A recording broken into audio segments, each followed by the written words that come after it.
When decay affects a tooth and is left unchecked, the decay-causing bacteria can destroy the tooth beyond saving it, ultimately leading to tooth loss. The socket, when healing, will result in a loss of bone at the side and around the nearby teeth. The result of the missing tooth and bone loss in the area is a shifting of adjacent and opposing teeth into the space left by the tooth loss. The result of these teeth shifting is that it becomes much more challenging to keep the teeth clean, leading to areas with high accumulation of plaque and tartar that cause inflammation and increased risk of decay.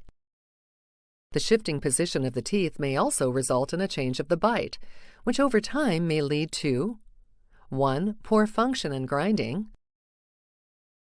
2. Changing of the position of the teeth due to the imbalanced forces, 3. Fracture of the enamel of the teeth along the gum line, also known as abfractions,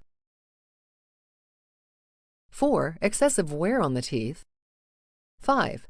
An overall imbalance in the muscles of chewing and signs of popping, clicking, or pain from the temporomandibular joint, also known as TMJ.